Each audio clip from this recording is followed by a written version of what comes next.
본 의원은 이번 사태는 일본 정부의 얼토당토하는 목리에서 시작되었지만 우리 정부의 정보 수집 판단 능력의 부재가 이를 키웠다 이렇게 보고 있습니다.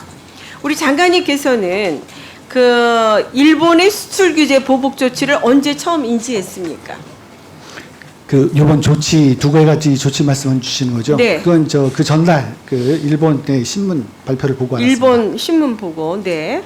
그런데 본 의원이 정보당국으로부터 파악한 바로는 수출 규제를 강화한 반도체 핵심 소재 3가지 중 90%를 일본에서 수입하는 에칭가스의 경우에 우리 정부는 삼성, SK 하이닉스 등이 1, 2개월 분의 재고만을 보유하고 있다는 사실을 이미 알고 있었어요. 그리고 지난해 10월에 일제 강제징용 판결 직후인 11월 일본 정부가 뭐를 시비를 거냐 하면 서류 미비를 이유로서 대한 수출용 불화수소 통관을 3일 지연시킨 사건을 우리는 대수롭지 않게 여겼습니다.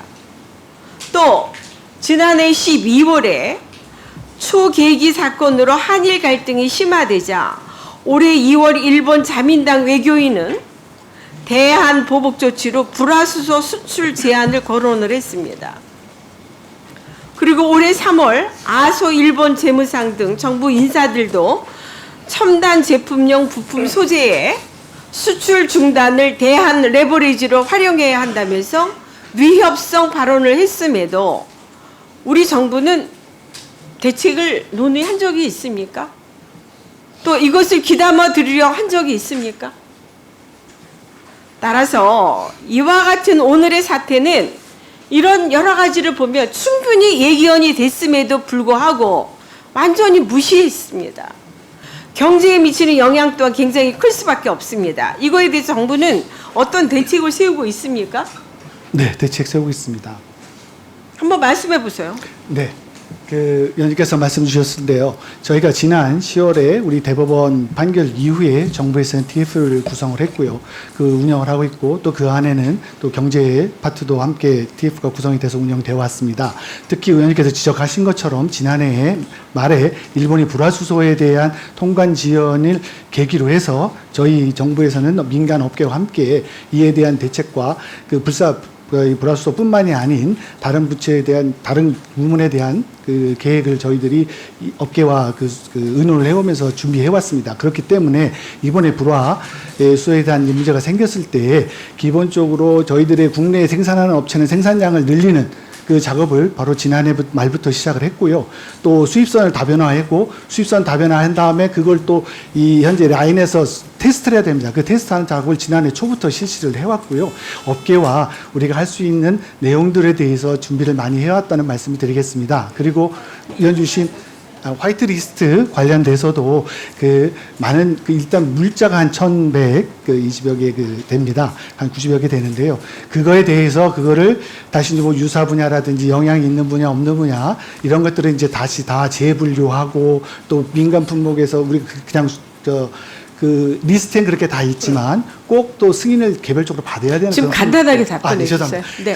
자, 그러면 제가 역으로 좀 한번 여쭤볼게요. 지금 네. 우리 장관님의 말씀대로라 그러면 지금 일본 정부의 수출 규제 이거 아무것도 문제가 안 되는 거네요, 그렇죠? 굉장히 어려운 문제입니다. 그렇기 아니 때문에 지금 저희들이 말씀하신 걸로 봐서는 최선을 여러 가지 다해서 여러 가지 해야죠. 다 뭐 이런 게 완벽하게 준비가 돼서 아무것도 문제가 안 된다 이렇게밖에 들리지 않습니다, 저희가 장관님. 예. 따라서 장관님 그렇게 답변하실 게 아니라 이게 지금 우리 국민들이 얼마나 지금 이것 때문에 불안해하고 있습니까?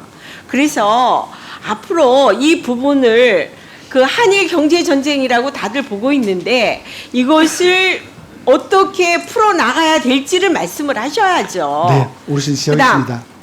지난 4일 청와대는 NSC에서 일본의 수출 규제 문제를 WTO로 가져간다는 결론을 내린 것으로 알려져 있는데 이게 맞습니까? 현재 제소를 준비 중에 있습니다. 지금 준비 중에 있습니까? 네, 그렇습니다.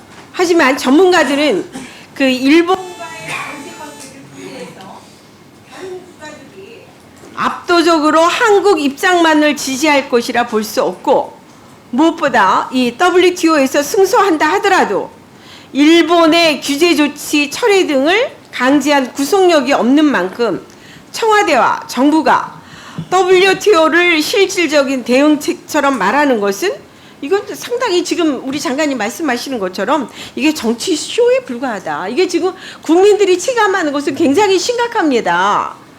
그런데 그렇게 쉽게 장관님께서 말씀하시는 게 저가 정말 잘 이해가 되지 않습니다. 이상입니다. 네, 의원님. 저희 정부가 이번 현재 일본과의 관계에서 생긴 문제에 대해서 정부가 할 수 있는 그 모든 일을 다 해야 된다고 생각을 합니다. 그것이 꼭 정부만 하는 것이 아니고 민간과 함께 그런 모든 부분을 정부가 민간과 함께 열심히 그 대안을 마련하고 최소화하기 위한 노력을 하고 있다는 장관님 그렇게 말씀을 잘하셨으면 드리는 거고요. 오늘 같은 사태가 왜 벌어졌습니까? WTO 당연히 안 벌어졌으면 이 의원님, 이 문제가 경제에서 발생한 문제가 아니지 않겠습니까? 경제에서 발생하지 않은 문제를 그쪽이 우리 경제 쪽으로 이런 조치를 시행하게 된 겁니다. 경제에서 벌어졌든 어떠하든 간에 정부에서 대응이 제대로 안 됐기 때문에 여기까지 온 거 아닙니까? 아니, 대응은 그쪽이 일단 조치를 했기 때문에 최대한 저희들이 노력해서 해 나가겠다는 말씀을 드리겠고요. WTO는 의 조치는 저희들이 할 수 있는 또 가장 강력하고 명확한 조치입니다. 그렇기 때문에 이거는 현재 2년 후 가서 승소하는 문제도 있지만 바로 저희가 이걸 주장함으로 인해서 일본이 이 조치를 때문에 더 조심해야 되는 측면들 또 여러 가지 측면이 있어서 이건 매우 중요한 대응책의 하나라고 생각을 하고 있습니다. 아니 장관님 국회에서 대응을 못하니까 국회의원들까지 지금 나가지 않았습니까? 저는 우리 보시면서 우리 정치권뿐만 아니라 같이 해야 된다고 생각합니다. 예. 예. 정부도 노력하겠습니다. 정치권에서도 많이 도움 주시기 부탁드리겠습니다.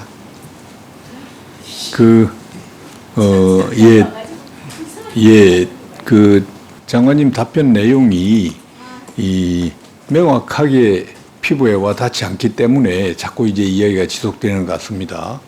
다른 위원님들 또 비슷한 질의가 나올 가능성이 많은데 정리를 잘 하셔가지고 답변 잘 해주시기 바랍니다. 다음은 존경하는 표창원 위원님 질의하시기 바랍니다. 안 하겠습니다. 네. 안 합니까? 작가님 답변 너무 잘